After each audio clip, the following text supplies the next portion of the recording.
Resepnya ilmu itu gini kata Hikam. Ulama yang kayak Hikam itu pernah ngarang kitab tuh saking syukurnya entah saking angkuhnya terserah komentari. Kamu harus yakin bahwa di sisa hidup Anda itu tidak akan maksiat lagi. Sehingga kalau kamu ditegur maksiat, anggap saja akhiru maksiatin kudirat alika. Anggap itu yang siapa yang menganggap mohal bahwa dia tidak akan dosa sampai mati, berarti menganggap Tuhan itu lemah. Karena cara berpikir kita kan bayangkan hidup itu 40 tahun lagi. Misalnya saya sekarang buat 40, bayang urip kadang 4 tahun meneh. Sampean misalnya umur selawe, bayang selawe tahun meneh. Sehingga nganggep dalam durasi ini selawe tahun kok orang maksiat kan mohal. Apalagi sampai sudah tahu maksiat itu bakatem, paham? Ya maksiat ya kelas-kelasan, nak bikin pacaran, nak wong semua omah ya nakal, nak sing setengah soleh ya berbau proposal ya sesuai konteksnya DWD. Itu kan urusan masing-masing. Ya itu kan urusan masing. Wae wakisabu ala wa. Ngene ora ana sing ora wae wakisabu. Rombongan wali songo, mbok kangen wali songo, mbok golek selisih wae napa alam. Sing roh pangeran piyam. Mbok kangen wali, mbok golek selisih margin. Niku pokoke wae napa alam. Itu kan urusan jenengan mbek pangeran, mboten urusan kula. Tapi tetap saya sebagai ulama mengingatkan, niat itu ditoto. Begini, ulama dulu tuh ngitung hidup itu hanya 2 menit 2 detik. Sehingga dia ya gampang saja. Kayak imam, kayak kanjeng Nabi itu, ya Rasulullah kenapa tidak menyediakan makan untuk besok? Loh, saya itu tidak yakin, kalau hidup saya sampai besok. Ya sudah begitu cara, ya sudah tenang saja. Kalau sampean kan bayangkan hidup 4 tahun lagi, 5 tahun lagi, sehingga arah mangan itu wedi tenan. Padahal bola arah mangan itu tetap wedi. Jadi cara berpikir Nabi itu begitu. Begitu juga cara pikir sahabat, cara pikir ulama-ulama yang waras itu begitu. Lalu saya itu pernah melarat di Jogja, zaman pertama merantau. Itu kalau santri saya bilang, Gus kok tidak punya beras nggak? Lagi apa yakin nak sesuk urip baru. Kue butuh mangan sesuk, anak sesuk ijek nopo.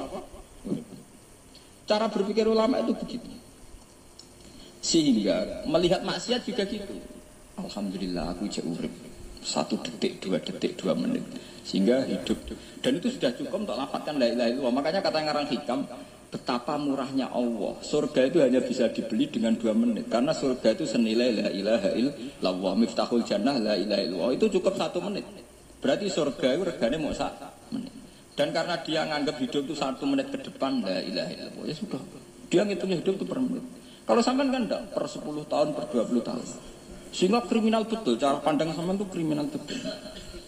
Sehingga bayang kudu di duwe, kudu di bojo, nak kiai kudu di pengaruh. Saya meskipun tidak sehebat itu, tapi mewarisi keilmuan mereka. Jadi misalnya saya jadi ulama, itu bayang di santri musitok. Islam pokoknya ke Ahmadiyah ya gitu saja. Ya pokoknya sudah gitu. Orang bayangno santri sing pampinan takwa khusuk salam tempel demen gelo, demen apa? Lo tanyakan santri-santri saya itu mungkin belum pernah nyuruh istri saya bikin kopi. Bisa dihitung. Karena saya itu sederhana saja. Misalnya saya pergi dari Jogja ini yang nyata salam, bayangno bojoku semaca gawekno kopi, bukakno lawang malah kecewa. Seperti umumnya orang kan gitu, semerantau ada-ada gak ngebujuku nyuambut, digakno kopi, digodokno banyu hangat, paman bareng teko bujune wangep, kukur-kukur. Karena tarifnya dia ideal, maka mudah kecewa kalau itu tidak terjadi. Nak kula mboten, sebayangno kaya Jogja, bojoku cek uta Islam, nak sholat 5 bulan ya sudah gitu kan. Pakai standar-standar yang minimalis. Saya dari rumah bangun sampai ngaji ya, pokoknya ya melek, terus ya sudah nak sholat demadem apa, mulanya sudah gitu. Andai kan saya pakai standar maksimal, maka akan mudah kecewa. Rasulullah juga begitu. Rasulullah itu ngadepi Sayyidah Aisyah, itu ya begitu, ngadepi Hasan Husain. Sehingga tidak ada cerita Nabi mudah kecewa, betul. Karena Nabi bayangkan anak istrinya itu ya minimalis sekali, urusan dunia maksudnya minimalis sekali. Misalnya Nabi pagi-pagi tanya, ya Aisyah apa ada sarapan? Enggak ya Rasulullah, ya idzan asumu kan itu saya puasa. Kalau sampean usul-usul ora digekno kopi wong wedok opo, itu kan repot. Muni-muni itibak sunnah Rasul tapi enggak pernah sampean mendekati sunnah napa Rasul. Sehingga ya tenang saja Nabi. Saya tuh alhamdulillah bisa niru dalam gitu-gitu tuh bisa. Makanya ini kiai muda paling enjoy. Banyak kiai-kiai yang sepuh itu kalau urusan gitu konsultasi sama saya. Gus resep apa kae. Ini kula resep era karep. Juga saya tidak pernah bayangkan apa tanggaku seneng aku atau orang ngaji aku kecewa, tidak pernah bayangkan. Sama itu kan makhluk, tidak penting. Kecewa tidak kecewa itu tidak penting. Saya itu orang alim, ngerti ini warido kamat lubi, ora warido kum. Yang tak gulai ridani pengiran, ridani saya ngaji, ridani konsumen. Itu apa makhluk tidak penting. Itu harus dilatih. Harus apa? Sehingga orang tuh kalau biasa sholat, maksudnya biasa ta'alluq ya Allah, mesti la'alla katardo, mesti gampang puas. Karena dia iktifak ngalap cukup be Allah Subhanahu wa ta'ala. Saya sebagai manusia juga sering ditangisi istri. Misalnya saya sering ke Jogja sendirian. Nah ninggalan apa? Ninggalan ibu milih pengiran.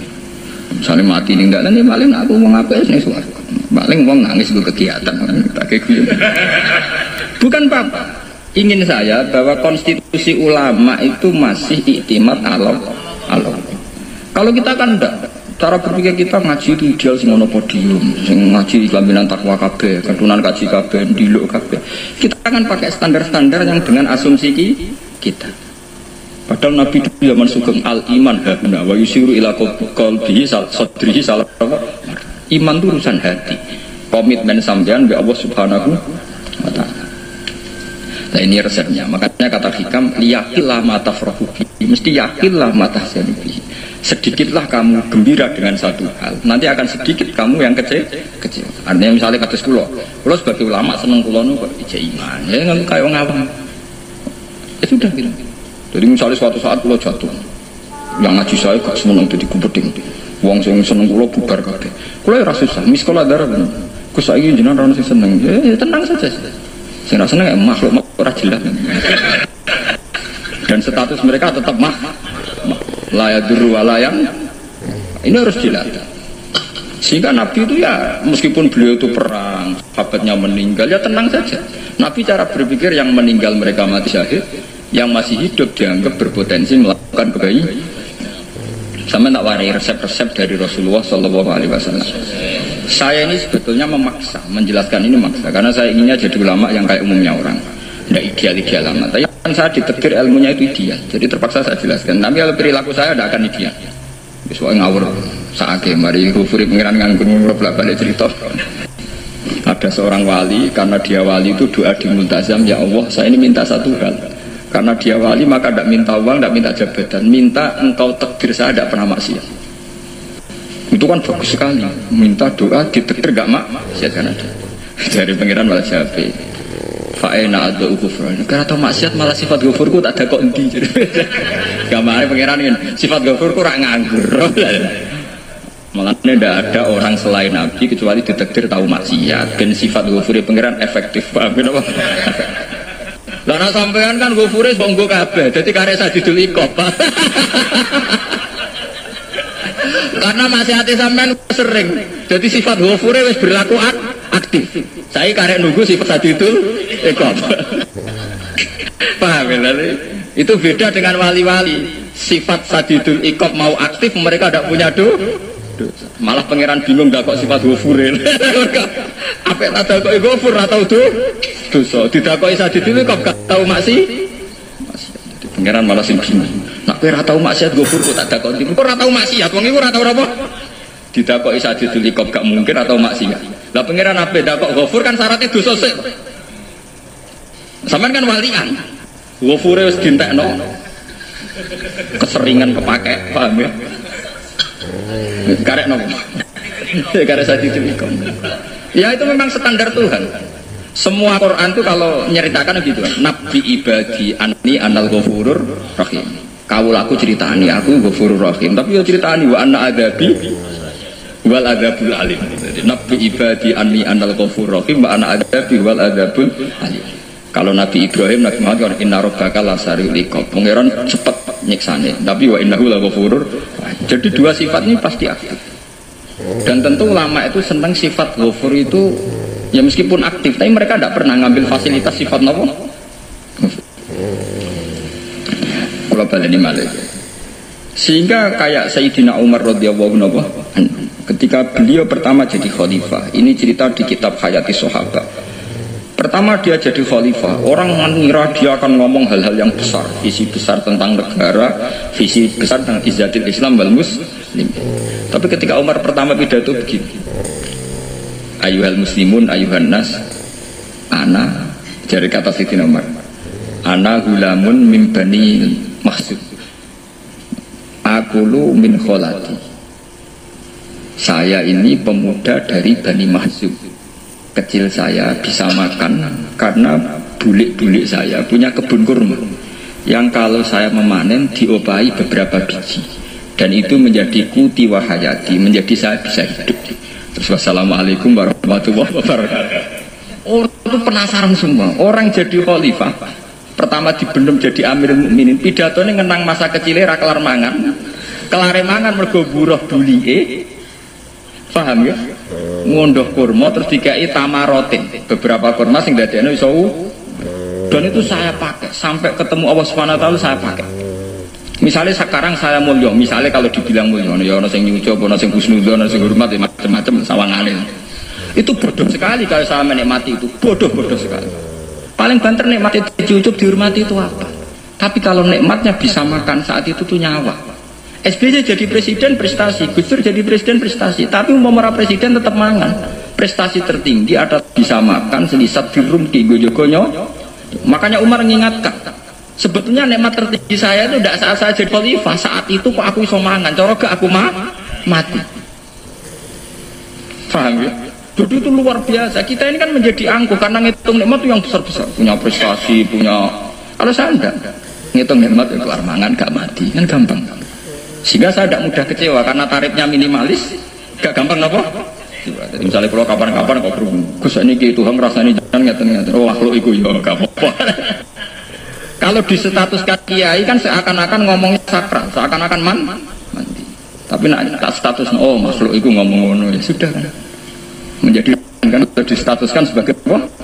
Makhluk. Tentu makhluk statusnya la yadurru wala yanfa. Di sini ini penting orang-orang ahli tauhid tentu tidak punya kesusahan. Innalladzina qalu rabbuna wa tsummas taqamu. Itu pasti tidak ada kesusahan sama sekali. Misalnya ulama-ulama dulu mau mati ya tenang saja. Mati kedua itu mati paling menantang, menyenangkan sekali.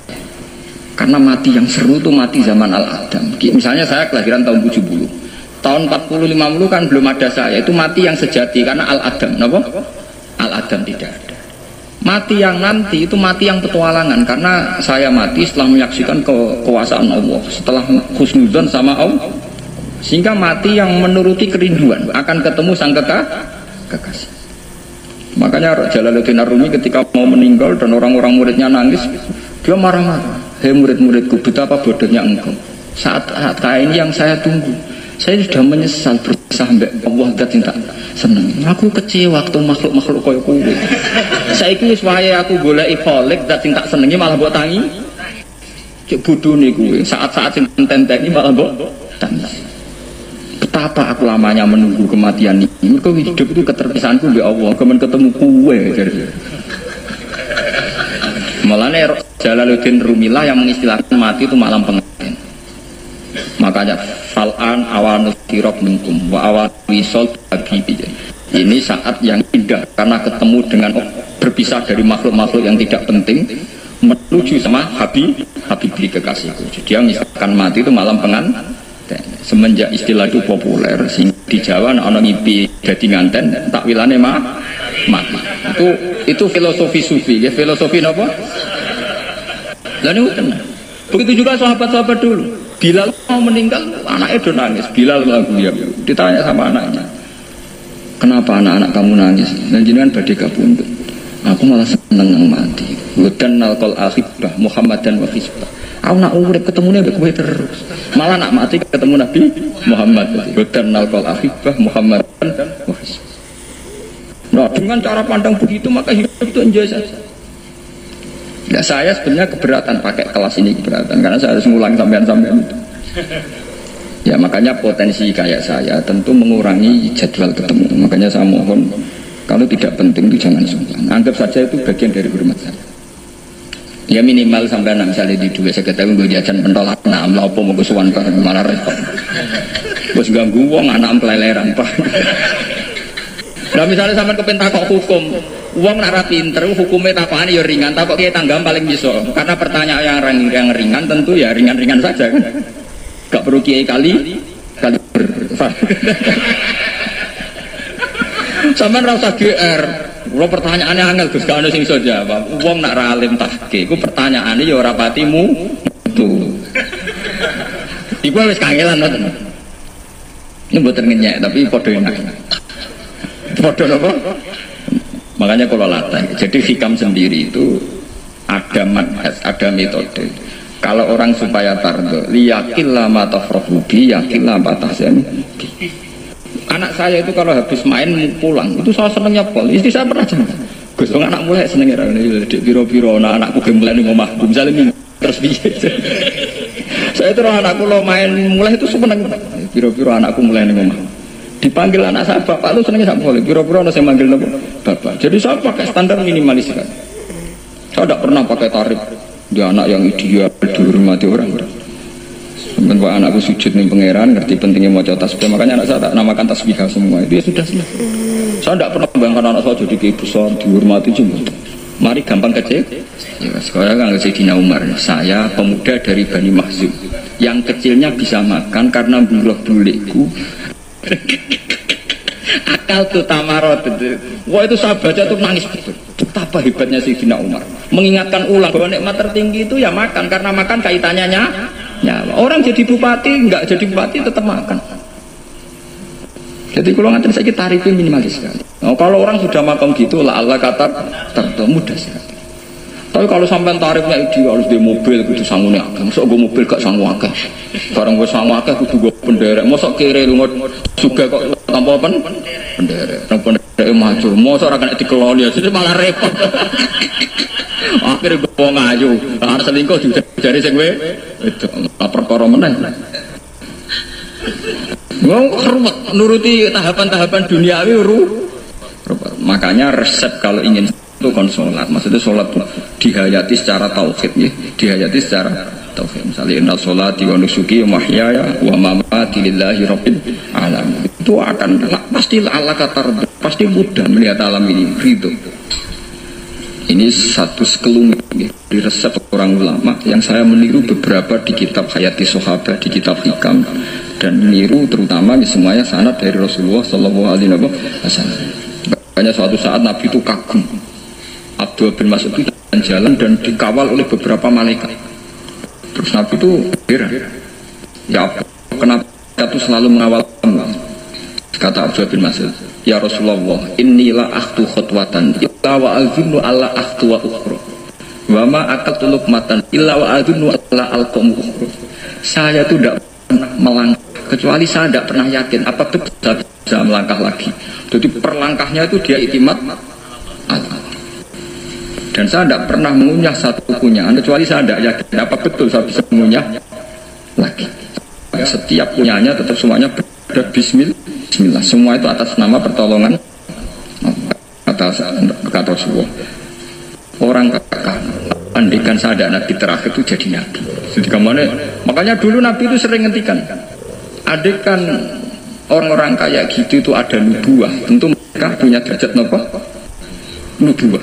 Jadi tidak jadi nabi tapi punya derajat nopo nubuah. Nah orang yang cara berpikir gitu tentu tidak khawatir apa yang hilang dari dirinya, karena dia berkontrak dengan Tuhan hanya per menit per detik. Jika mempunyai resep al-mu'min yusiru sana Allah ayakuna li nafsi zakiron. Seorang mukmin yang sejati tentu kontaknya dengan Allah Subhanahu wa ta'ala, dan dia tidak pernah ingat dirinya sendiri.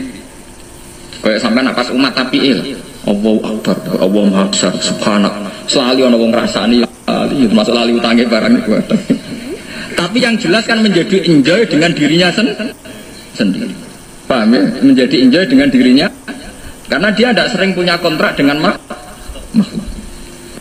Nah ini maksudnya Allah kalau janganlah ala kata kamu pandang, apa nak sholat terus kabul kaja, apa nak sholat terus untuk duit ya ber. Karena cara pikir iso aja nak duit ya.